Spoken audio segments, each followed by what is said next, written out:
Hello mga kahabi, welcome back sa aking aviary. Today, yung pinangako ko na episode kung saan mamimili tayo dun sa flight ng banded pair. Tapos ikakasa natin dun sa bakante na breeding cage.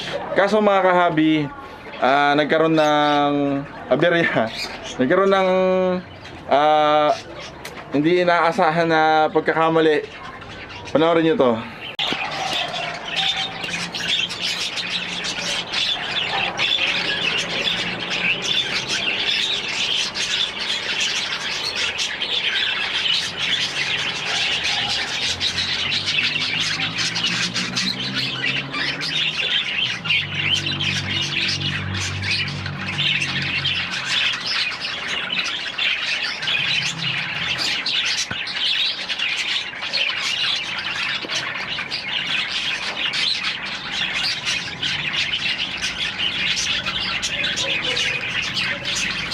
So, mamaya pulihin natin yung binidyohan natin na yun. Yung nakita nyo yung follow sa yung pied.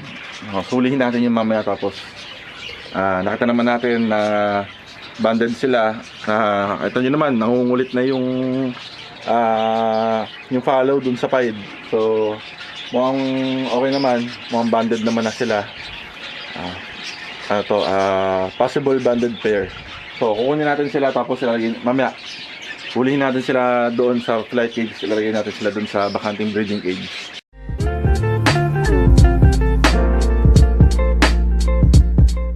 So mga kahabi, kagaya ng pinramis ko nung nakarang vlog, mag-observe. Sabi ko doon, mag-observe ako dito sa malaking flight natin kung meron ditong makikita natin na banded pair. Kasi meron tayong bakanting breeding cage. Nag-observe na ako, nakita nyo sa video, meron tayong napusuan dito na banded pair possible. So, tara mga kahabi, kukunin ko na yan.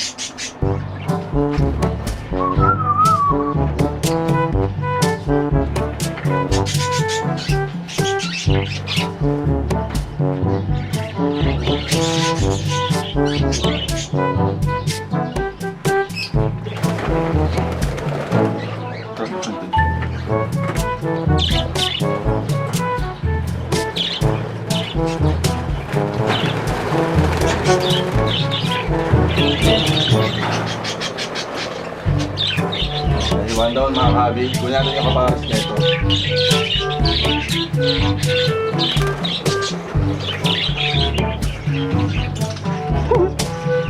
Medyo mayroon mahuli rin yung mga kahabi kasi pag lumipad sila, natin uling sila sa paningin mo.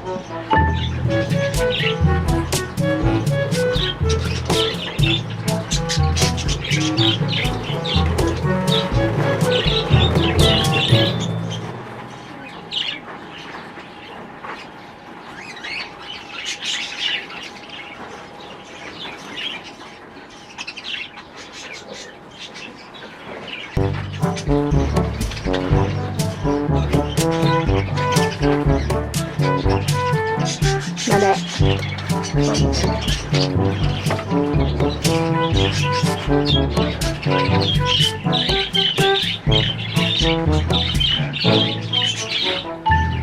So ito mga kabila huli natin. Ito yung una kukunin natin yung hen. Ayan. Meron na natin na huli yung hen. Follow siya sa nyo, red eye.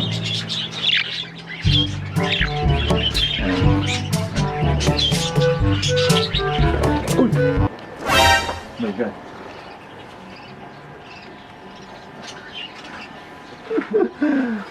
Drama in the vlog!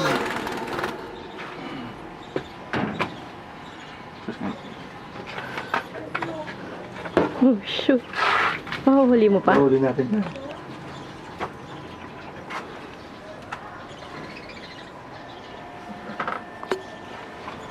Oh, bye, birdie.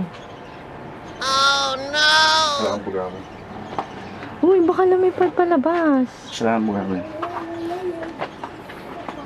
Harangan mo na.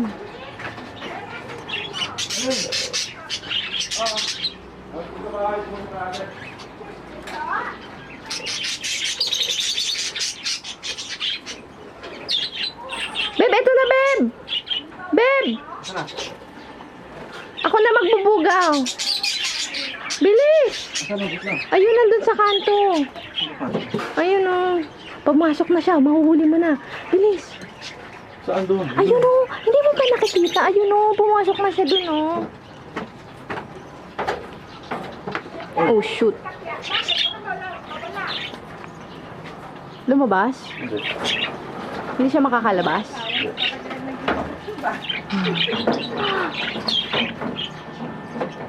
Nakawala yung ibon niya. Ito, inuhuli pa lang.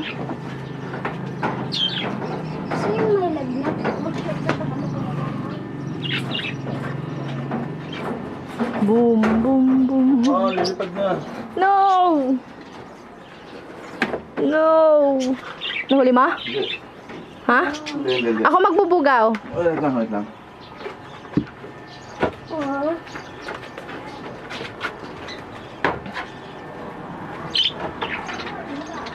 Pahawak mo kay Sam yung camera. Hawakan mo to. Ididikit ko siya sa loob. Huhulihin ko? Oo. Oo, wala na. Nakalabas na. Ayun! Ayun! Wait lang. Oh, shoot! Ayan na, nasa left na lap. Nasa ano na siya, tarpaulin. Wala na, nakalabas na. Nasa tarpaulin, nasa bab... yun na! Bye, bird! Oh, ayun na, sa puno. Oh, sad life.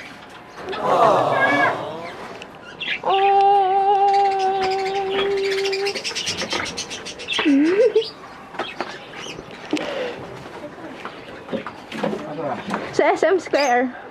Sa loob? Lumipad na sa puno.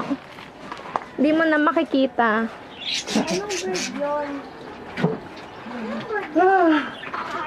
Epic fail mga kahabi. Hindi ko na secure yung net. Sayang.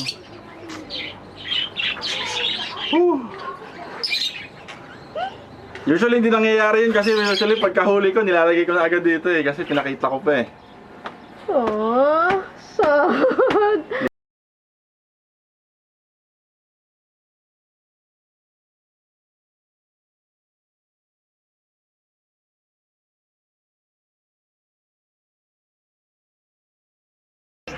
So yun nga mga kahabi, nakita nyo naman sa video. Nakawala yung isa dun sa dapat ikakasa natin dun sa breeding cage. Medyo nawala kasi sa isip ko dahil nagbablog ako. Wait lang. Yan. Nawala kasi sa isip ko since nagbablog ako.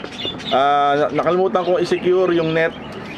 No, nakalimutan ko i-secure yung net kaya nakawala yung isa dun sa mga ibon na ikakasasana natin habang yung isa hawak ko pinapakita ko sa camera.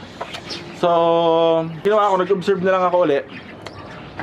Jamie! Hi. Hi guys, my name is Jim. Hi guys, my name is Steph. And this is Kasin. So ayun mga kahabi, ang gagawin na lang natin, maghahanap na lang ulit tayo ng banded pair na meron doon sa flight. Tapos ilalagay natin dito sa bakanting breeding cage. Nakakahinayang kasi nakawala yung isa nating ibon. Sana may makakakuha sa inyo. Tapos alagaan nyo mabuti. Kung sino man ang makakuha doon sa alaga kong ibon, kung nanonood ka man, ito yung itsura ng ibon ko.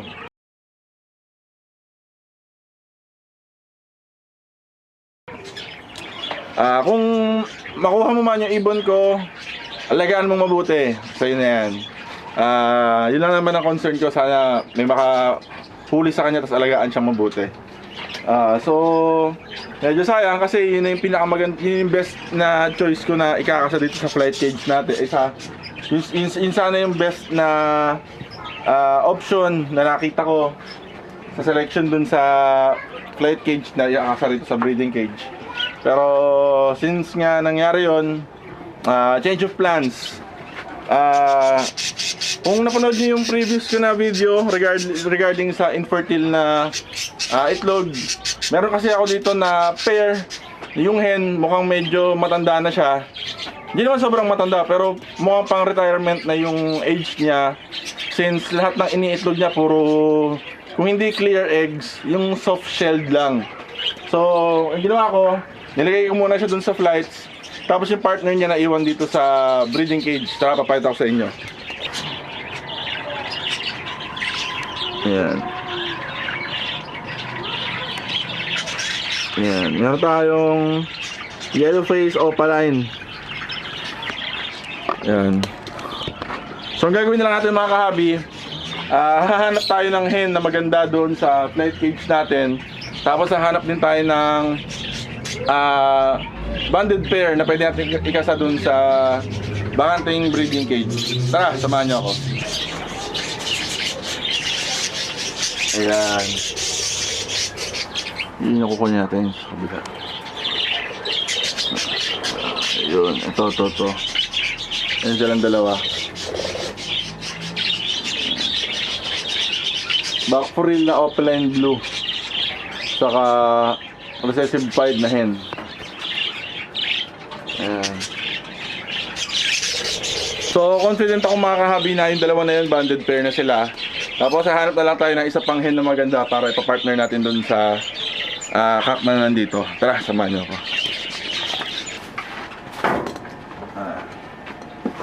Kuha ako ng carrier.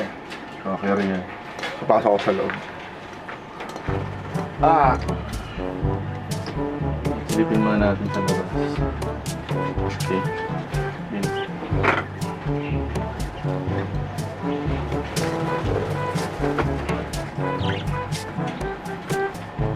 Patulog nga ako.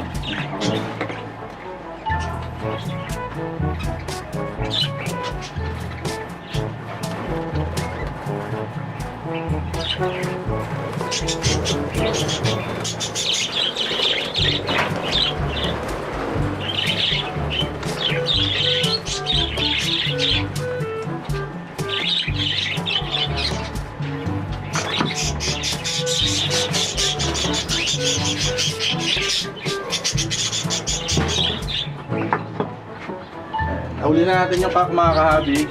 Yung female na lang. Yan, ganun lang mga huli. Ayun yung female oh. Tapos hanapan natin ng kapares yung naiwan doon na isa. Hanapan natin ng babae na kapares. Ikaw Sam, sa tingin mo ano yung maganda? Pili kang mula kulay. Yung may yellow. May yellow, asan? Ayun no. Ito? No, yung nasa taas. Saan? Yan. So, try natin kung... Aray. Nanuno ka. Aray.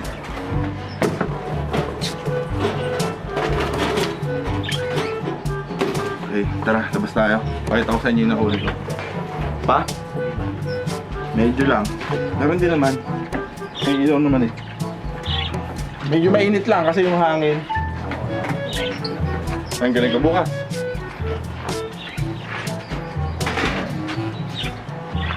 Thank you sa...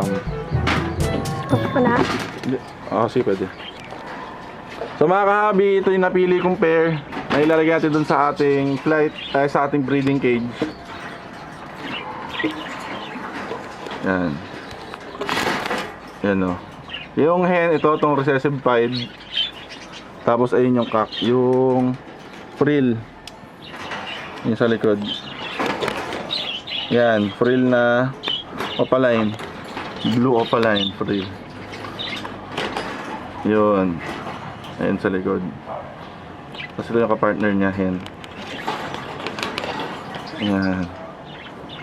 Tapos yung napili natin, pinili ng pamangkin ko si Sam. Ipapares natin dun sa isang cock dito na tinanggalan ko ng kapares. Itong hindi ko alam kung anong mutation nito mga kaabi eh. Comment down below kung alam niyo yung tawag sa mutation nito. Pero ito yung nakuha ko. Hen. Yan, hen na papares natin doon. Ito nyo, white yung ilong niya. Yan, ibig sabihin nun hen siya. Okay. Go. Sige. Tara, lagyan na natin ito doon sa breeding cage muna. Iuna yung pair muna. Ito. Ayan, mabait ng hen na ito. Yan. dito siya pupunta.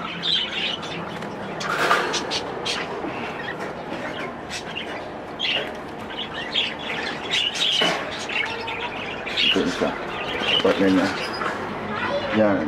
Then, dun sa isa naman mga kabi dito. Tingnan natin yung kapares niya. Yan.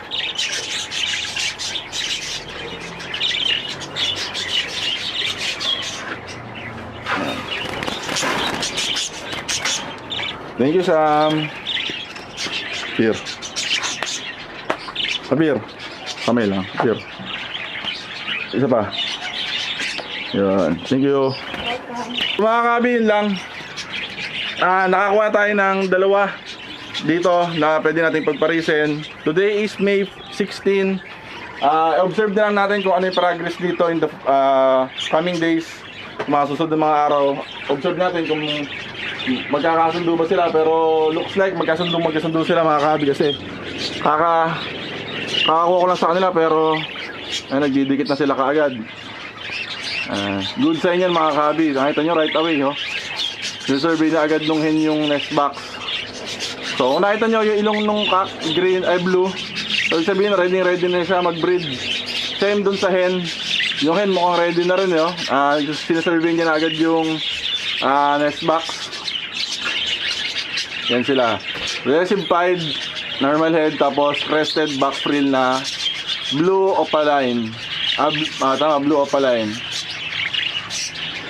Tapos dito sa kabila mga kahabi, ito naman yung isa nating pair. Ayan, yan yung nilagay natin sa kanya. Tapos ito yung cock na tinanggalan natin na ka-partner.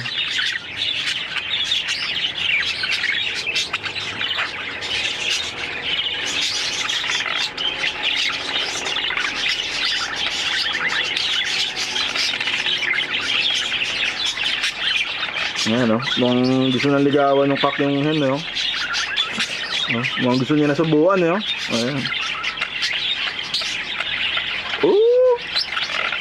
Mukhang success mga kahabi, mukhang magiging magandang result na ito,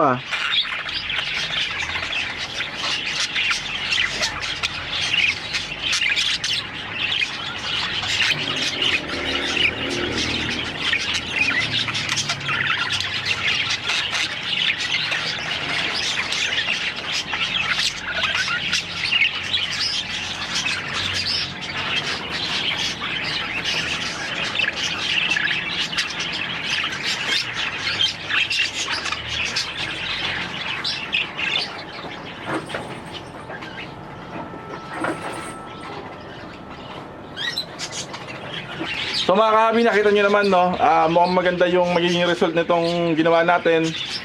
Nakita nyo naman, both pair mukhang nagliligawan na.